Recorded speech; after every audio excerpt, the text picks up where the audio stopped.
रतिए के मार के पियावा अभी सुतल बा।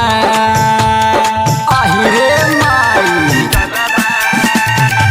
रतिए के मार के पियावा अभी सुतल बा। माई रे बाबा देवरू कमर में दर्दिया उठल बा। तनी बाबा देवरू कमर में दर्दिया उठल बा। यही से न देवरू हो पजरिया डोलता।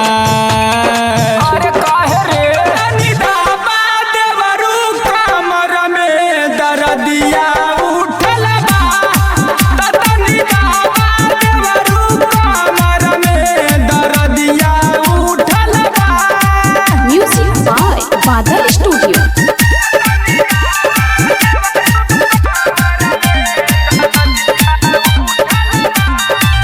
सेजी पर रोज रोज करे बॉडी डैमेज करे। काका कही देवरू तोहसे ढोरी पकड़ाई धरे। ओही में सब्जी बनावेला का।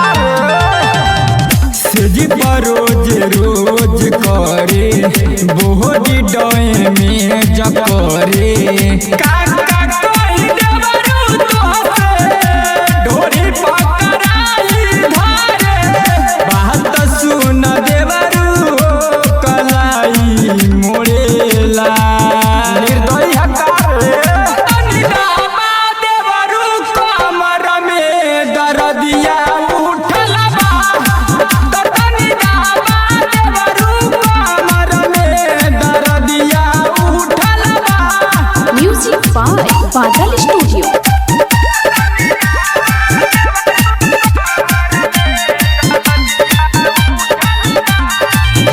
पी के आवे तोरिया हो के लेके बहरिया हो। देवरू हो बहाना करा मारेला कसैया हो। अरे तब तो बड़ा जुलुम कर लो भौजी। पी के आवे तोरिया हो के लाके बहरिया हो।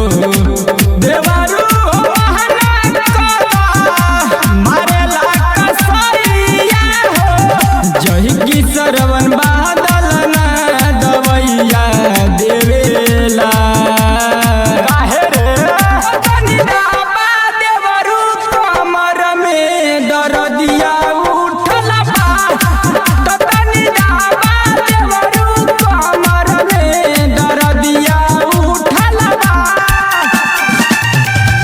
रतिए के मार के पियावा अभी सुतल बा। माई रे तनी बाबा देवरू कमर में दर्दिया उठल बा। तनी बाबा देवरू कमर में दर्दिया उठल बा। यही से न देवरू हो पजरिया डोलता।